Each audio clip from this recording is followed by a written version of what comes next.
നിങ്ങളുടെ ഇഷ്ട പരമ്പരകളുടെ മുഴുവൻ എപ്പിസോഡുകളും ടെലികാസ്റ്റിന് ശേഷം എക്സ്ക്ലൂസീവായി സൺ നെക്സ്റ്റ് ആപ്പിലൂടെ കാണൂ. ഇന്ത്യൻ ഉപഭോക്താക്കൾക്ക് മാത്രം സൗജന്യം. എന്തായാലും കുടുംബ ജോലിസിനോട് ഞാൻ വരാൻ പറയാം. അദ്ദേഹം നല്ലൊരു മുഹൂർത്തം കുറിക്കട്ടെ, നമുക്കിത് നടത്താം. ശരി. എന്റെ അഭിപ്രായത്തിൽ ഇരു കൂട്ടരും എല്ലാ ബന്ധുക്കളെയും വിളിക്കണം. ആരെയും മാറ്റി നിർത്താൻ പാടില്ല. ആന്റി പറയുന്ന പോലെ തന്നെ ചെയ്യാം. ഇതുപോലൊരു അപൂർവ ഭാഗ്യം ഭാവനയ്ക്ക് മാത്രമേ കിട്ടിക്കാണൂ. സൂര്യ ഇത് രണ്ടാമത്തെ തവണയാ ഭാവനയെ താലി കെട്ടാൻ പോകുന്നത്.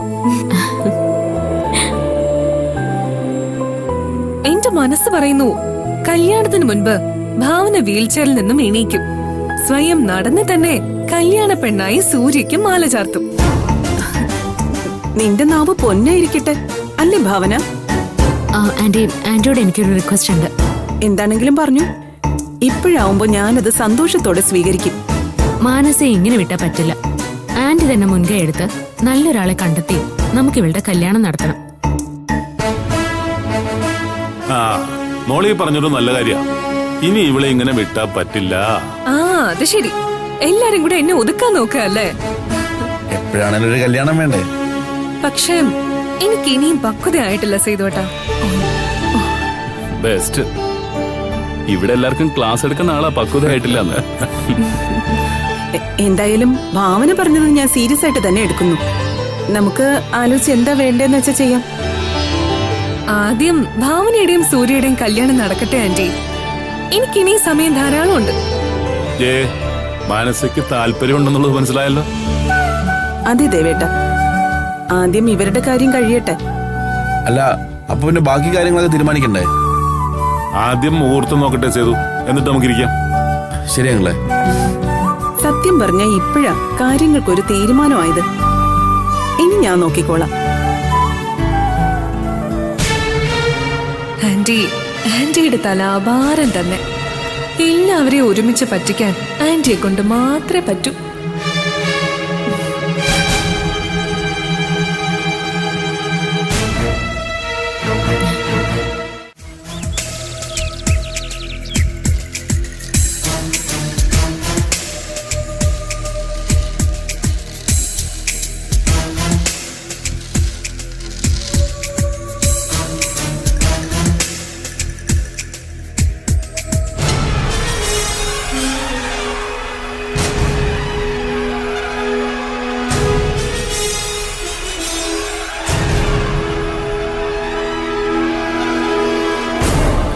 മിഥുനം 2 ഞായറാഴ്ച നല്ല മുഹൂർത്തമാണ്. ഏട്ടൻ എന്ത് പറയുന്നു? ആലോചിക്കാൻ എന്തിരിക്കുന്നു? അളിയനെന്തു പറയുന്നു? എന്റെ അഭിപ്രായത്തിനല്ലല്ലോ ഇവിടെ സ്ഥാനം. നിങ്ങളതിന് തീരുമാനിച്ചാൽ മതി. എന്നാ പിന്നെ മിഥുനം 2 ദിനം തീരുമാനി. ശരി.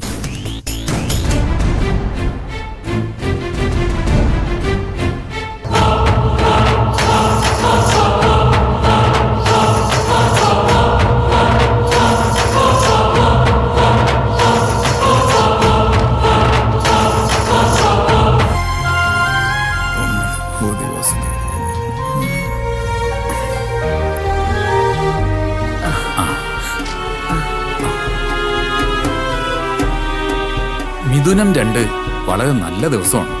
അന്ന് ധാരാളം കല്യാണങ്ങളുണ്ടാവും.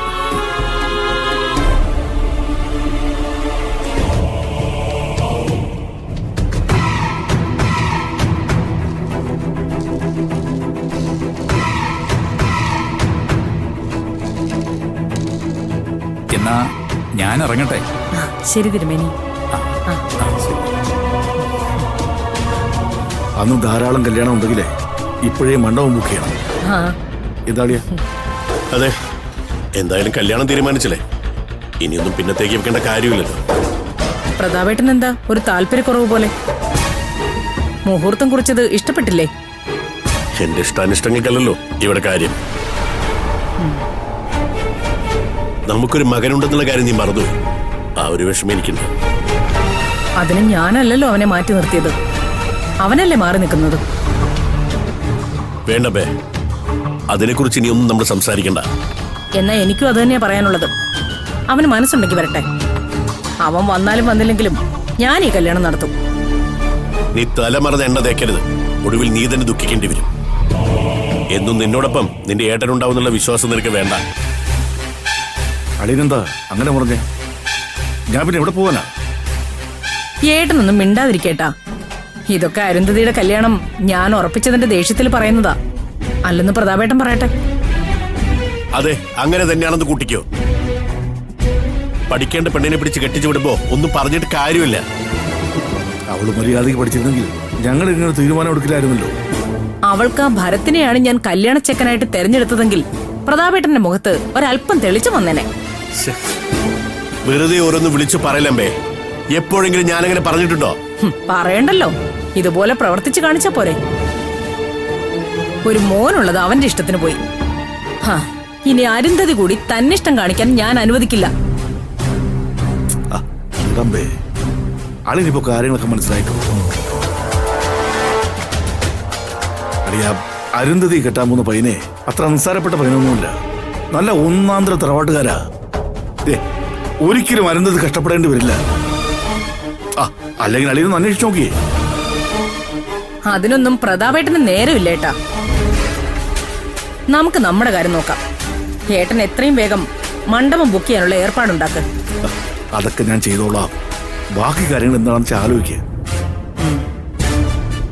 പ്രതാപേട്ട, ദയവായി ഈ കല്യാണം നല്ലതുപോലെ നടക്കാൻ വേണ്ടി ഞങ്ങൾക്കൊപ്പം നിൽക്കണം. എനിക്ക് എന്റെ മോളുടെ ഭാവിയെങ്കിലും സുരക്ഷിതമാക്കണമെന്നൊരാഗ്രഹം മാത്രമേ ഉള്ളൂ.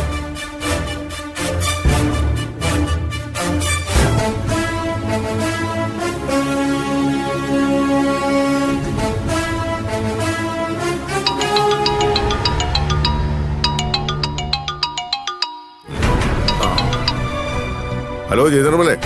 ആ വിജയപത്മ, ഞാൻ നിങ്ങളെ സമ്മതിച്ചിരിക്കുന്നു. ഞാൻ പറഞ്ഞ കാര്യം പറഞ്ഞതിലും ഭംഗിയായി തന്നെ നിങ്ങൾ ചെയ്തു. ഇതൊക്കെ എന്ത് ജയധർമ്മലേ?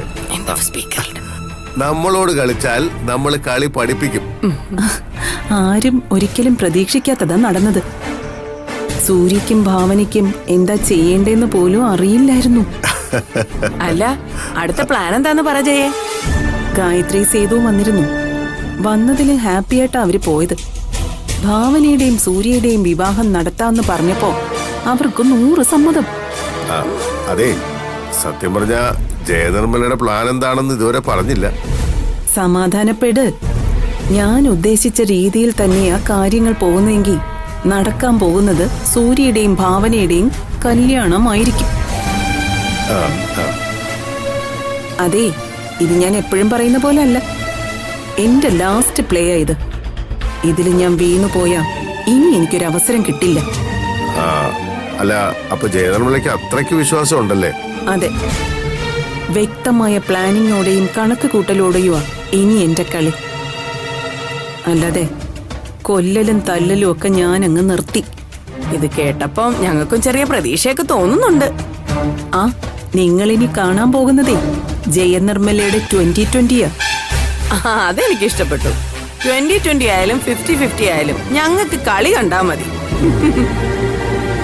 ഭാവനയുടെ കല്യാണം സന്തോഷത്തോടെ നടത്താനുള്ള തയ്യാറെടുപ്പിലായി ഇവിടെ എല്ലാരും. എന്തായാലും വിജയപത്മൻ ചെയ്തതൊരു നല്ല കാര്യമായിട്ടേ ഇവിടെ എല്ലാവർക്കും തോന്നിയിട്ടുള്ളൂ. അല്ല, അങ്ങനെയാണല്ലോ നമ്മൾ പ്ലാൻ ചെയ്തു. എന്തായാലും ഇത്തവണ ഭാവന പെട്ടില്ലെങ്കിൽ നമ്മൾ പെടുത്തില്ലേ? നല്ലൊരു നടിയായാൽ മാത്രമേ ഈ ഗെയിം ഞാൻ വിജയിക്കൂ എന്നുള്ളതുകൊണ്ട് അഭിനയിച്ച് മരിക്കാൻ തന്നെയാ എന്റെ തീരുമാനം. ധൈര്യമായിട്ട് ഇറങ്ങി ജയനിർമ്മലേ. എന്തിനും കൂടെ ഞങ്ങളുണ്ടാവും. സൂര്യ കെട്ടിയ കള്ളത്താലി പൊട്ടിച്ചെറിഞ്ഞിട്ട് അവൾ എന്നേക്കുമായിട്ട് വീട്ടിലേക്ക് തിരിച്ചു പോണം. അത് വേണം ഞങ്ങൾക്ക് കാണാൻ. നിങ്ങളുടെ ഈ ആഗ്രഹം പറഞ്ഞതുപോലെ തന്നെ നടന്നിരിക്കും. ഇതെന്റെ വാക്കാ.